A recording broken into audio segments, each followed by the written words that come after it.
Assalamualaikum warahmatullahi wabarakatuh. Selamat pagi dan salam sejahtera bagi kita semua. Yang terhormat Ibu Emma selaku dosen PJK Sejarah Teori Arsitektur 2 serta teman-teman sekalian.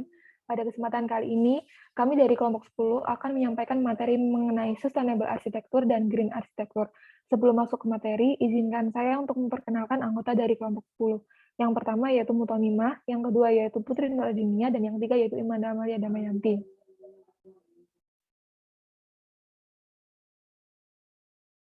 Selanjutnya yaitu dapat cakupan materi yang akan kami sampaikan pada kesempatan kali ini. Dapat dilihat pada layar cakupan materi apa saja yang akan kami sampaikan.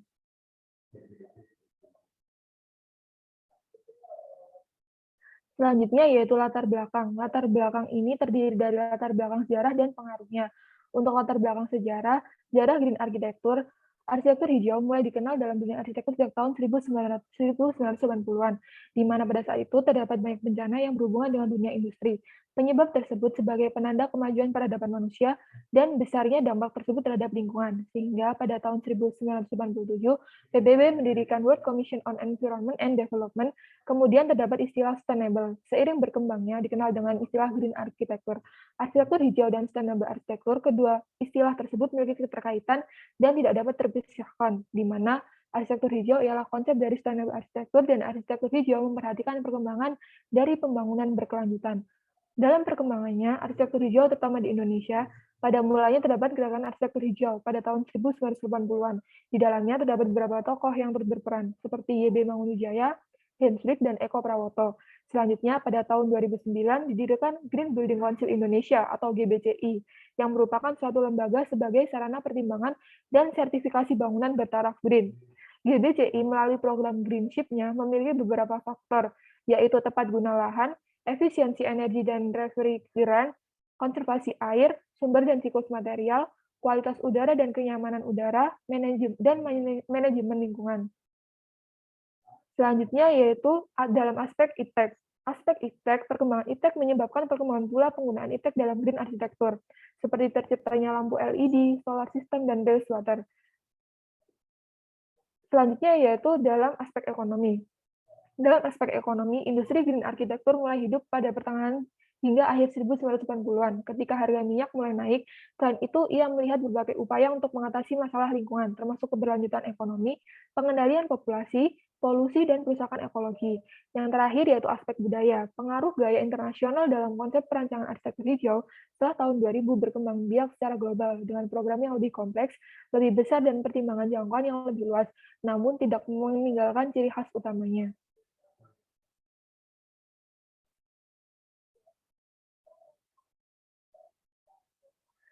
Selanjutnya yaitu konsep pemikiran. Konsep pemikiran ini terdapat dua tokoh penting dalam green arsitektur, yaitu Profesor Brenda Valley dan Dr. Robert Valley. Menurutnya, green arsitektur merupakan suatu pendekatan desain bangunan yang berfokus pada sumber daya alam yang dipakai, baik material bangunan, bahan bakar selama bangunan, dan peran dari bangunan tersebut. Dan green arsitektur bukan hanya sekedar konsep sederhana, melainkan peranannya sebagai pengingat pentingnya konsep ini bagi keberlangsungan kehidupan di masa mendatang. Menurut Brenda dan Robert Valley dalam bukunya yaitu Green Architecture Design for a Sustainable Future, konsep pemikiran dalam green architecture antara lain terdapat 4 poin. Poin pertama yaitu hemat energi atau conserving energy, yang kedua yaitu memperhatikan kondisi iklim atau working with climate, yang ketiga yaitu minimizing new research, dan yang keempat yaitu tidak berdampak negatif bagi kesehatan dan kenyamanan penghuni bangunan tersebut atau respect for site.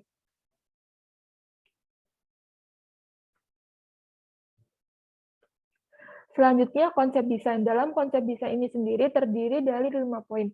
Poin pertama yaitu memiliki konsep high performance building dan earth friendly. Dapat dilihat penggunaan dinding bangunan yaitu yang terdapat kaca, menggunakan energi alami seperti angin, dan penggunaan bahan-bahan bangunan yang cenderung lebih ramah pada lingkungan. Poin kedua yaitu memiliki konsep sustainable. Pembangunan sangat dikonsepkan menelaah lahan lingkungan wilayah yang sangat terbatas dengan konsep alamiah dan natural. Dipadukan dengan konsep teknologi yang tinggi, bangunan memungkinkan terus bertahan dalam jangka panjang karena tidak merusak lingkungan sekitar. Poin yang ketiga yaitu memiliki konsep future healthy. Dapat dilihat dari beberapa tanaman rindang yang berada pada bangunan tersebut. Selain itu juga dinding bangunan curtain wall yang dilapisi dengan aluminium dapat berguna untuk UV protector dan penggunaan green roof. Poin keempat yaitu memiliki konsep climate supportly. Dengan konsep penghijauan, sangat cocok untuk iklim yang masih tergolong tropis atau khatulistiwa pada saat penghujan dapat sebagai resapan air dan pada saat kemarau dapat sebagai penyejuk udara. Dan poin yang terakhir yaitu memiliki konsep estetik usefully, seperti penggunaan green roof. Penggunaan green roof ini sendiri tidak hanya untuk keindahan, tetapi agar terlihat lebih menyatu dengan alam juga dapat digunakan sebagai water catcher sebagai proses pendinginan ruangan alami. Next.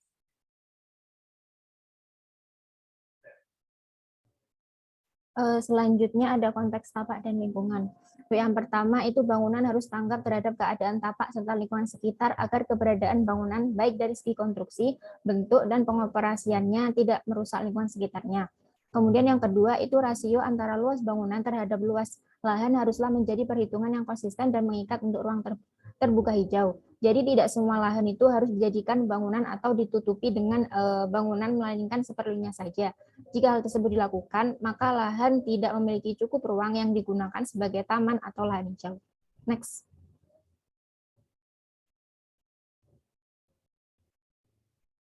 Kemudian yang ketiga itu meningkatkan dan melindungi mutu lahan serta menjaga ekosistem lokal. Meminimalisir perubahan karakter tapak dan mempertahankan bentuk topografi dan kontur lahan. Next.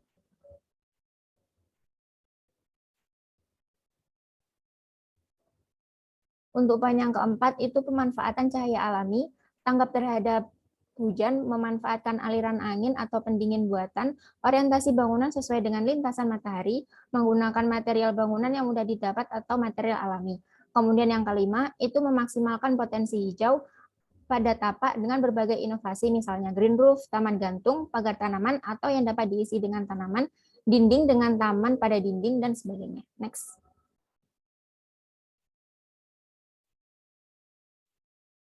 Kemudian adalah stilistika. Gaya bangunan green architecture, sustainable architecture ini menggabungkan konsep penghijauan dan juga efisiensi energi.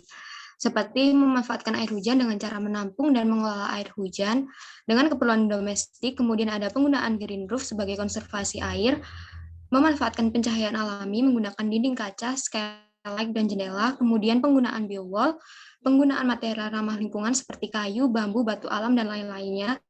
Kemudian ada memanfaatkan penghawaan alami dengan bukaan maupun jendela hidup. Kemudian ada penggunaan hidroponik dan penggunaan solar cell pada atap bangunan. Kemudian terdapat konstruksi pada bangunan sustainable architecture dan green architecture memiliki struktur dan konstruksi balok sebagai berikut. Balok dan limbah kayu atau wood block from wood industry memanfaatkan limbah sebatan kayu untuk produk kayu laminan balok dan papan laminasi. Kemudian ada produk balok komposit terbuat dari bambu yang sudah dipipihkan. Kemudian dicampur dengan perekat dan dipres menjadi balok. Kemudian ada balok susun kayu komposit atau multiple wooden beam, yaitu balok yang terbuat dari 2 atau lebih yang digabung sedemikian rupa menjadi satu kesatuan dalam memikul beban. Kemudian ada balok gelulam untuk mengatasi keterbatasan dimensi bahan kayu. Kemudian ada pada bangunan sustainable architecture ini memiliki struktur dan konstruksi dinding sebagai berikut. Menggunakan dinding hijau atau green wall, menggunakan dinding bernafas dan berpori, menggunakan dinding dengan material ramah lingkungan, dan selanjutnya ada struktur konstruksi atap dengan menggunakan solar cell, skylight, dan juga ventilasi atap.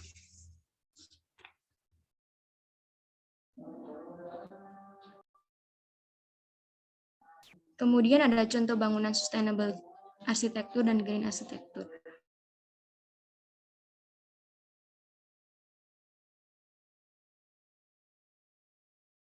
Contoh yang pertama yaitu Vancouver Center, lokasi di Kanada, dengan arsitek, dan planner. Kemudian tahun proyek 2009, area seperti berikut dan fungsi seperti berikut.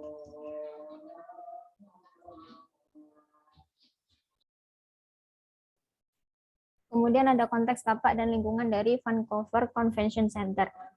Untuk yang pertama itu mempertahankan rasa urban waterfront pada tapak. Kemudian yang kedua menciptakan tempat umum yang khas panjang tepi perairan yang dihubungkan dengan jalan setapak atau jalan sepeda. Kemudian yang ketiga ada pintu gerbang yang unik difokuskan pada Harbor Green Neighborhood serta taman atau area hijau. Kemudian yang keempat itu jalur umum di lokasi-lokasi utama dibuat menarik dan aman, terutama bagi pengunjung atau pejalan kaki. Kemudian terdapat leveling atau perubahan ketinggian dari downtown menuju tepi air sehingga menciptakan identitas yang kuat dari sense of place. Kemudian memastikan bahwa akses publik ke tepi laut dapat diakses oleh semua orang termasuk pengguna kursi roda. Next.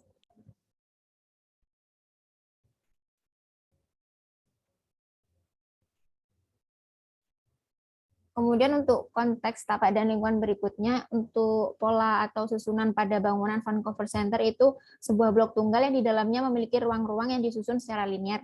Kemudian pola atau susunan pada bangunan Vancouver Center adalah sebuah blok tunggal yang di dalamnya memiliki ruang-ruang yang disusun secara linear. Vancouver Convention Center terdiri dari gedung barat dan gedung timur dan terdiri dari exhibit hall, ballroom atau meeting room, lobby atau pre-function, administration, support and service, commercial or retail, public circulation are parted.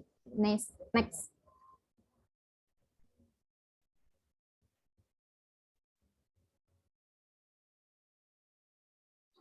Kemudian untuk stilistika Vancouver, terdapat penggunaan green roof pada Vancouver Center. Kemudian ada Vancouver Center mengolah 100% grey water dan black water ke standar tersier. Untuk konstruksinya, penggunaan material kayu serta balok laminasi pada interior sebagai bahan yang ramah lingkungan, penggunaan kulit kaca struktural ultra bening di semua sisi untuk penggunaan sinar matahari alami. Untuk konstruksi atap sendiri menggunakan plat beton yang dilapisi dengan living roof. Berikut adalah potongan dari bangunan Vancouver Center di Kanada. Kemudian untuk contoh selanjutnya yaitu ada perpustakaan Universitas Indonesia dengan deskripsi sebagai berikut.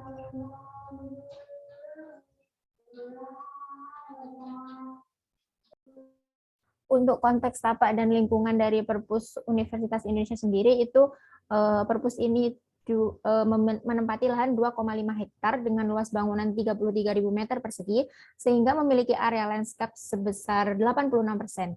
Sebanyak 60% bangunan ditimbun lapisan tanah dan rumput dan diantaranya terdapat selokan yang di sampingnya terdapat kaca tebal selebar 50 cm.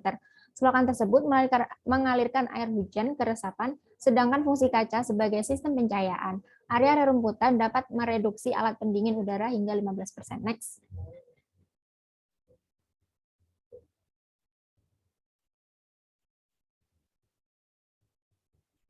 Kemudian untuk memenuhi standar ramah lingkungan sendiri, bangunan ini dilengkapi dengan sistem pengolahan limbah, yaitu dengan cara air dari buangan toilet digunakan untuk menyiram rumput di punggung bangunan dan tentunya diproses melalui pengolahan limbah atau sewage treatment plant atau STP.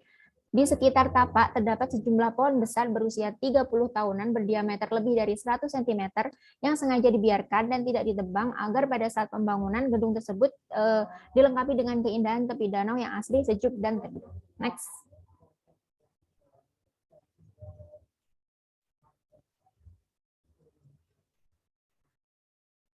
Kemudian untuk tata ruang sendiri, itu bangunan terdiri dari 8 lantai. Lantai dasar berisi pusat kegiatan dan bisnis mahasiswa yang terdiri dari toko buku, toko cenderamata, ruang internet, serta ruang musik dan TV. Ada juga restoran dan kafe, pusat kebugaran, ruang pertemuan, ruang pameran, dan bank.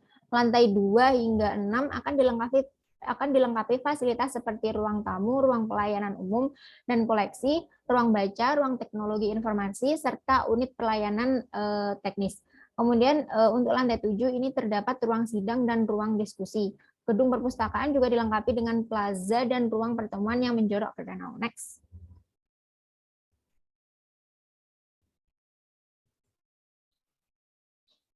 Kemudian untuk stilistika yaitu ada penggunaan green roof dengan penambahan skylight pada atap. Kemudian untuk konstruksi pada eksterior terdapat fasad eksterior menggunakan batu alam andesit sebagai bahan ramah lingkungan dan juga terdapat penggunaan solar cell pada punggung bangunan. Kemudian untuk material interior menggunakan batu Paleman Palimo, batu andesit dan juga kaca. Kemudian untuk atap menggunakan skylight sebagai pencahayaan alami. Sekian presentasi dari kami. Mohon maaf apabila ada kesalahan. Dan terima kasih.